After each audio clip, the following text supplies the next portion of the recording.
let's go ahead and get to guest number one.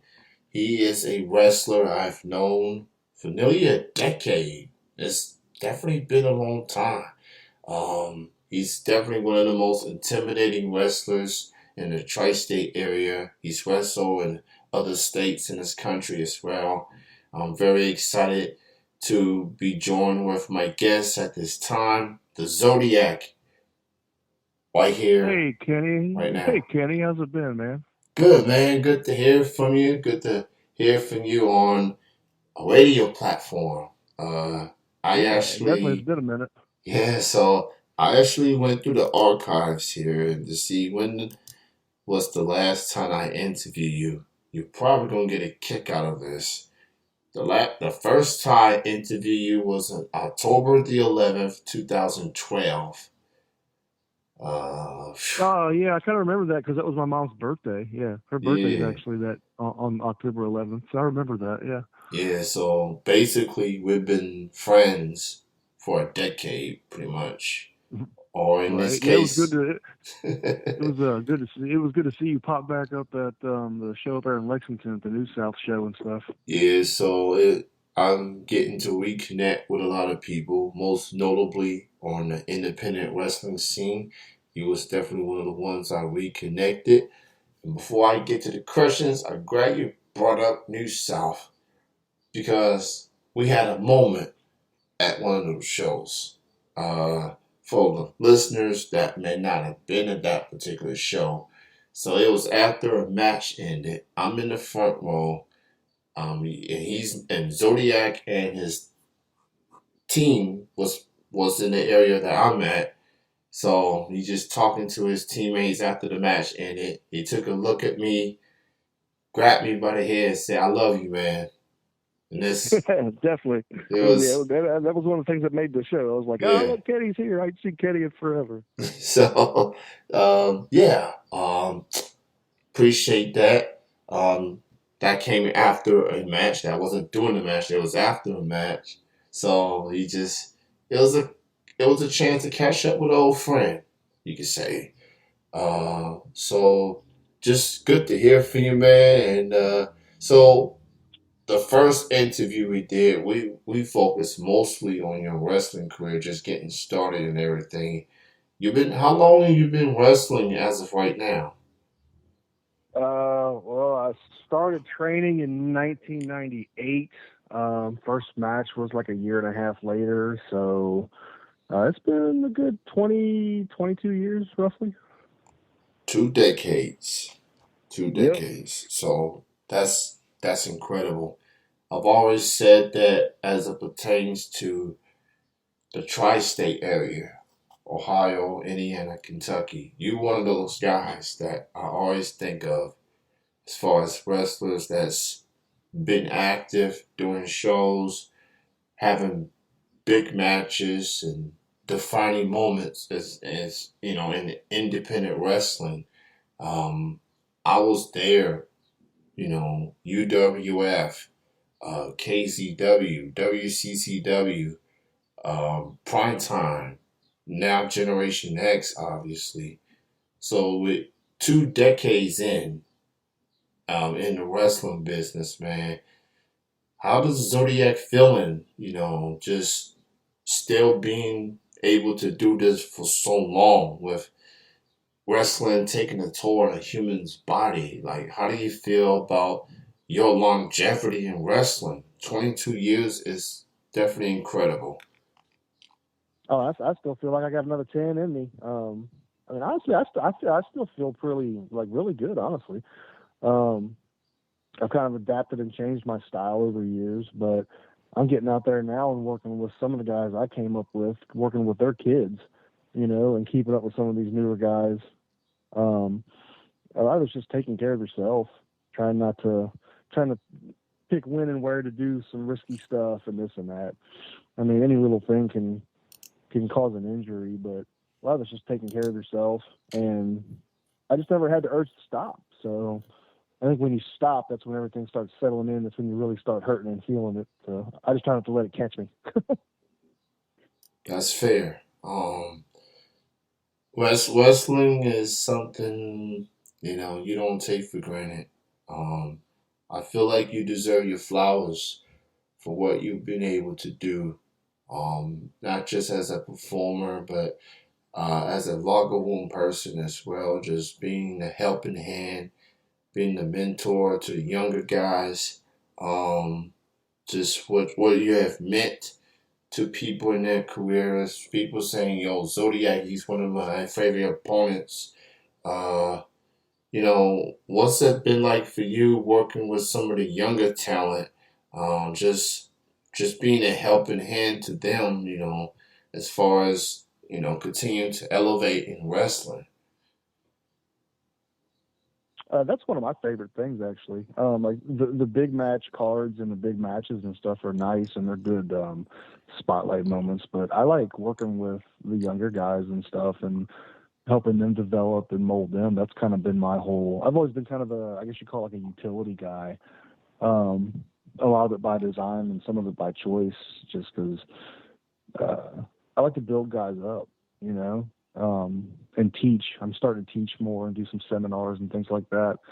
And that's why I stayed a lot of places I have, just because I like working with and watching these guys build up and go places.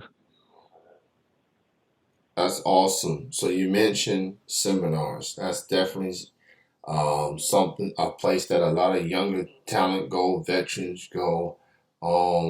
What's it like hosting a seminar and having talent, young and old, hear from you, hear your stories, hear your perspective, storytelling, psychology, all the things that that makes a wrestler. What's it like getting to be a part of these seminars? So, like, I've always done a little bit of teaching here and there and mentoring, like just back in the back, like one-on-one type stuff or this or that. Anybody will come up and get and ask for advice or ask for a critique or ask for help in a classroom setting. And I've done some training classes before, but from a seminar perspective, that first one that I did, it was with Vinny Ratlock and them at Zabatas Pro, All Terrain Wrestling. He set up the first one when I had talked about it. And I was just like, make it 5, 10 people, whatever. And he opened it up to, I think, like 20 some people. And 20 spots actually filled up. I was really surprised. And then I think 16 or so people ended up showing up because some people had to cancel, got delayed, this and that. But it was a good amount of people, more than I expected. So it was a little intimidating at first, but at the same time, I mean, I've worked with classroom settings. So once I got rolling, it was fine. And then I did another one about 2 months back, and that one was a little smaller. It only had like 5 or 6 people, but that gave us some more one-on-one time. Um, it's been fun though. I try to take a little different approach than just sitting and doing Q&A and doing drills and things like that. I like to focus on psychology and character development and storytelling and things like that. That to me, that's the fun part. That's where the money's at. That's where the fun's at. That's where the real art of wrestling is using your character and the moves that you learn and everything to construct this story and kind of suck people in and make them believe for a little while what's going on. Yeah, and just the fact that people are willing to do these seminars is encouraging, and it shows veterans definitely want to help out. There's a narrative thrown around like how do veterans feel about the new talent coming up. But I feel like when you have a platform like that, and you've been around for a while and you've had a lot of big moments in your career, there's people that's trying to find a path or at least find a way to go, and getting some perspective for an individual like yourself, man, could definitely help lead younger talent the right direction and take their career to where they want to be, fulfill their goals and such. I love, I've loved hearing good stories for seminars and hearing people learning something and hope to take what they learn and just take their career to where they want to be. So, props to you, man. Props to Max Sled and Larry and Wani and just so many guys. That's how I started watching independent wrestling was UWF. And Bobby Blade. That was a good time. Hmm. I'm Oh glad yeah. that I'm glad I was able to. That was my introduction to independent wrestling.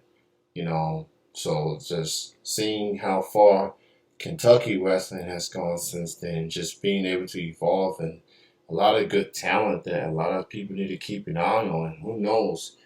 You might see these tri-state talent on the bigger promotions down the road in the next few years. Oh yeah. Kentucky got Yeah, a I lot can of believe that. talent. Yeah, Yeah, yeah. This whole area's got a lot of good talent, like in that Kentucky and Louisville area, and then up here in Cincinnati and stuff, Indianapolis. This whole tri-state area is a real big central hub for a lot of good talent.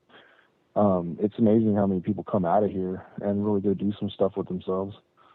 yeah, absolutely. So like the seminars and stuff, that's something I wish we would have had coming up. We didn't have a lot of that. You just had to pick guys' brains on the road and learn in cars and maybe pick up some extra training or something like that here and there by word of mouth. But now you've got, and I attend certain seminars with people because I still want to keep learning certain stuff and get different perspectives. Keep your brain fresh. Yeah, But it's a good tool that I think I wish more people would invest in and kind of get into them. I totally agree. Just at the end of the day, man, it's a brotherhood, it's a sisterhood, and you, regardless where you are, whether you're a beginner, whether you're a veteran, you want to see you want to see people succeed. People that doing things the right way, obviously. Um, Hmm. so one thing I noticed from you, Zodiac, in addition to being such a intimidating force in the wrestling ring, I see you make your own gear from what I've seen. You not just for Oh yeah. yourself, but for some other wrestlers. So talk Yeah. about your design game per se. Like what got you into wanting to make your own design for your own attire per se. Part of it was because I'm cheap. Wrestling is expensive, man, and when you're on the road a lot, and I was on the road a lot, trying to collaborate and get stuff from people and prices for work, because I don't want to like undercut anybody, or I want to make sure they get paid what they deserve for making stuff, because that takes time and materials and all that. But I'm also really particular too, and I change my stuff a lot. So especially with masks, getting good masks and stuff is hard from guys. So I just started tinkering with that, and I come like my family comes from a line of people that were sewers and seamstresses and stuff. My great grandma made outfits and gowns and stuff for the horse races, for like the Kentucky horse races and all that.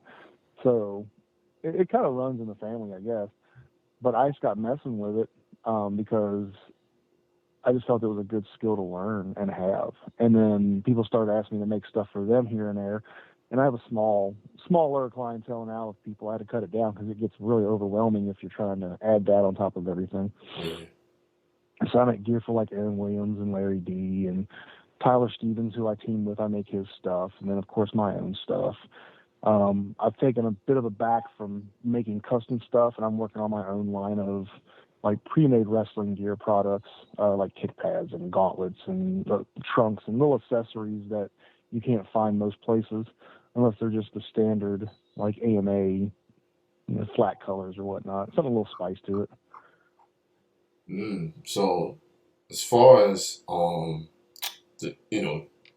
getting people to reach out to you and say, "Yo, I see you doing your own attire," and so I wonder you can give me a give help me out, with my own Mm-hmm. gear. That even early on, overwhelming, but at the same time, it's like people see what you're doing, what you're capable of, and like that has to be cool. Like seeing people's wrestling attire, whether you're watching in attendance or you're going up to get to the point ahead of it, I made your stuff, man.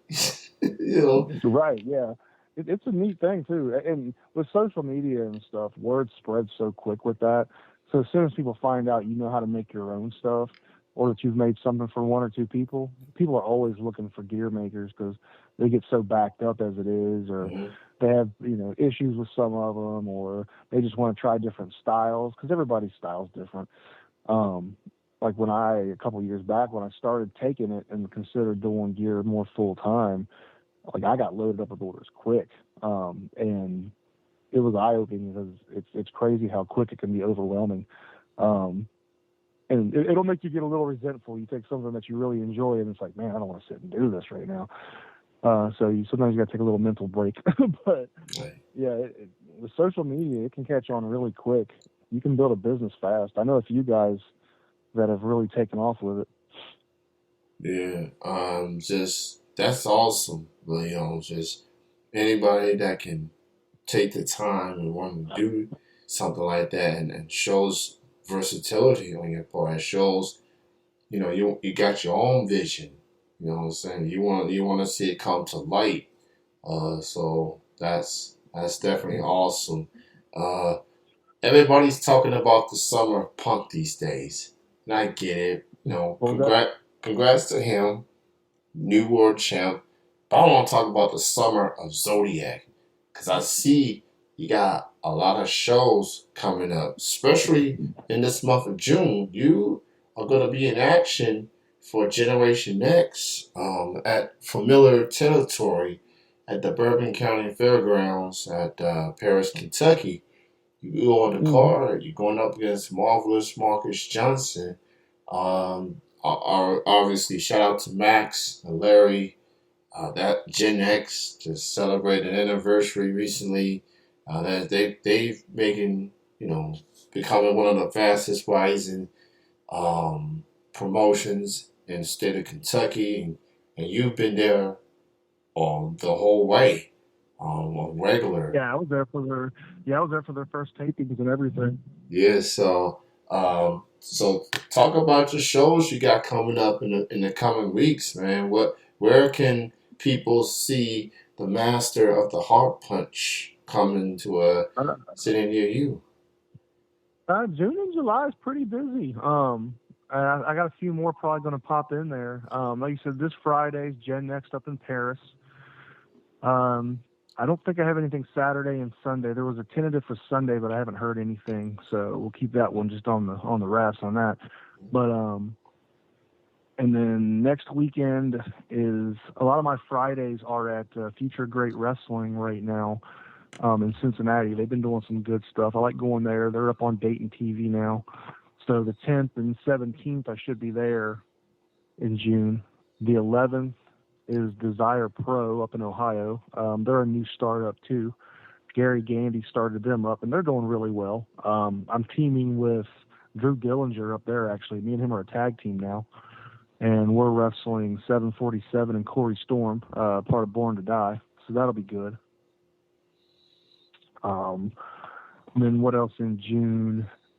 I thought the next New South show was supposed to be June 24th. I'm going to say that for now, but I haven't heard 100%. I know June they consider just taking off to get ready for July because they have a lot of stuff going on, a lot of Yeah. good stuff going on. So, but if I don't have New South, I'll be at probably Future Great Wrestling, and then possibly going back up to Michigan for some stuff. And then, of course, the 26th is Flophouse Wrestling. That's on a Sunday. And I'm actually wrestling Cassius Star. It's Apollo Q Star's son. So that should be an interesting one. Yeah. So check out Zodiac at the shows. He'll be at Paris, Kentucky for Gen X up against Marvelous Marcus Johnson. Bell time for that show is at 8 p.m. And you can follow Zodiac on social media. He's on Twitter at Hybrid Zodiac, and he's on Instagram at underscore Zodiac underscore. And he's on Facebook under Zodiac.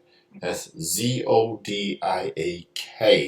So check him out. And interesting, you bring up New South. I did talk to Aaron just last week. We was at the OVW show at Georgetown. I mean, he has told me that they're trying to come back in June, but July does seems like a possibility. And I'm just gonna be a little bit biased. I would love for them to come back on the 24th, cause that's the day before my birthday. I'm just putting it out there, and that'd be Oh, that'd be nice. great. That would be spectacular. If they So I'm if just they run the 24th and you're there, I'll bring you something for your birthday. yeah, yes, yes. So Aaron, if you're listening, hi. Zodi, man, great having you on the show tonight, man. Thank you so much for your for all you do in wrestling and for the friendship that we've had for over a decade now.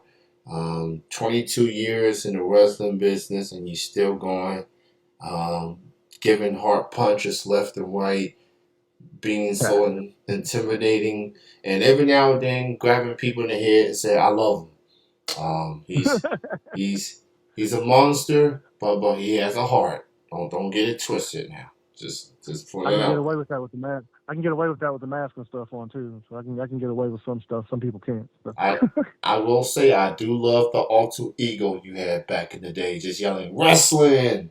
I like that guy. Yeah, He gets just brought up every now and then. yeah. I need to see him. Maybe I have to go a little outside Kentucky for that, but I'm gonna try to see him one of these days. But great chatting with you, man. Enjoy your weekend, and we'll cross paths somewhere in June at least. But thank you, man, and